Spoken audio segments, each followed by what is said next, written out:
नक्श, भागो यहाँ से। जब तक तुम पुलिस को नहीं बुलाओगे हम दोनों यहाँ पर सेफ नहीं हैं। ये तुमने मुझे क्या खिला दिया? अरे मैडम, आप कितना सोचती हैं। आपको जहर नहीं दिया है, आप चिंता मत कीजिए। ये तो बस मसल टिश्यू सॉफ्ट करने वाली पिल है। क्या तुम मुझे अपने हाथों में उठाकर घर नहीं ले जा सकते?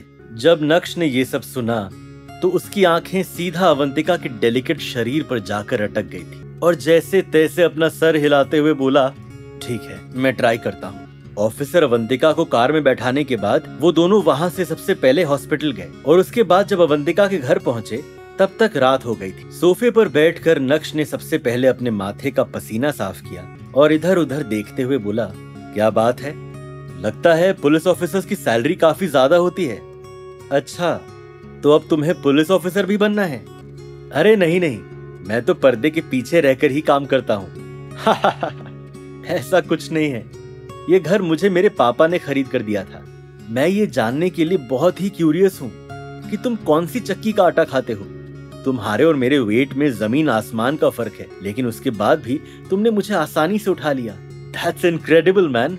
क्या तुम कोई गोली वोली तो नहीं खा रहे हो ना? यार, मेरी ताकत को लेकर अब मुझसे सवाल किए जा रहे हैं। मैं शिलाजीत ही खा रहा हूँ ना? कहीं वो गोलियां शक्तिमान वाली गोलियां तो नहीं थी? मन ही मन हंसते हुए नक्श अपने आप से सवाल करने लगा। जब नक्श की तरफ से अवंतिका को कोई जवाब नहीं मिला, कोई बात नहीं, अगर तुम मुझे ना बताना चाहो तो it's okay, completely your matter. लेकिन ध्यान रहे, ऑथेंटिक गोली ही खाना। हमें सूरत में कोई स्पाइडरमैन या बैटमैन नहीं चाहिए। 1 मिनट तक हंसने के बाद अचानक से उबासी लेते हुए बोली, तुम भी थोड़ी देर यहीं आराम करो, मैं थोड़ी थक गई हूं। ये बोलने के बाद अवंतिका सोफे पर ही लेट गई और अपनी आंखें बंद कर ली। ये मुझ पे इतना भरोसा करती है। तभी अचानक से नक्श को याद आया कि उसे अनिका ने कोई मैसेज किया था। तुरंत ही नक्श ने अपना व्हाट्सएप खोला और अनिका का मैसेज पढ़ा। नक्श, क्या तुम आज रात घर आ सकते हो? सॉरी, आज पॉसिबल नहीं है, बॉस के घर में बड़ा फंक्शन है। फिर कभी बीवी।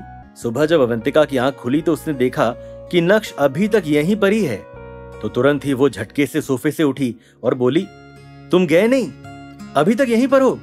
ऑफिसर अवंतिका, ये आप कैसी बातें कर रही हैं? आप भूल गए कि आपने ही मुझे कल आपको घर छोड़ने के लिए कहा था। यहाँ आने के बाद आप सो गई। अब आपको इस तरह मैं अकेले लिविंग रूम में छोड़कर कैसे जा सकता था? ओह गॉड, अगर ऐसा वैसा कुछ होता भी तो भी मुझे तुम्हारी जरूरत नहीं पड़ती।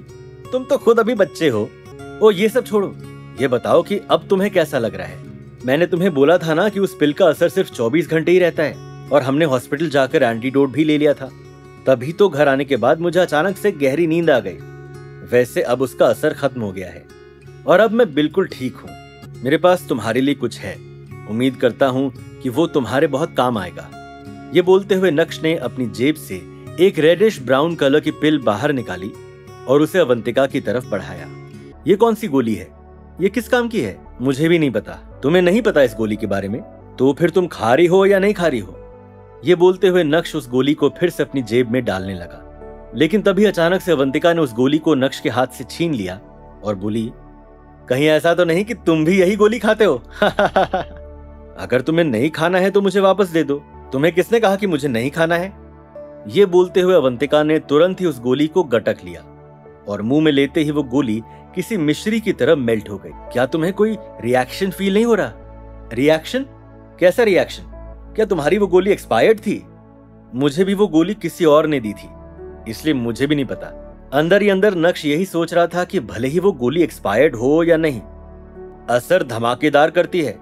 भले ही अभी नहीं, लेकिन जब भी करेगी अवंतिका उसे जरूर याद करेगी।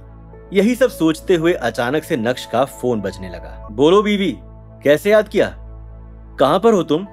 कल रात घर नहीं आए वो ठीक है, लेकिन अभी जल्दी से मैंशन आ जाओ, मामा जी आए हैं। ठीक है, मैं थोड़ी देर में पहुंचता हूं। ये बोलते हुए नक्श ने कॉल कट किया और अवंतिका को बाय कहा। नक्श सबसे पहले देसाई एंटीक एम्पोरियम गया, वहां से अपनी कार उठाई और सीधा जावेरी मैंशन की तरफ रवाना हो गया। नक्श के मन में एक अलग ही लेवल की हलचल चल रही थी। अनिका के मामा यानी प्रफुल्ल पटेल कनाडा में रहते हैं और उनका खूब लंबा चौड़ा बिजनेस है। इस बार अचानक से उनका इंडिया आना नक्श को कुछ खटक रहा था। प्रभु पटेल का इंडिया आने का आखिर क्या मकसद होगा?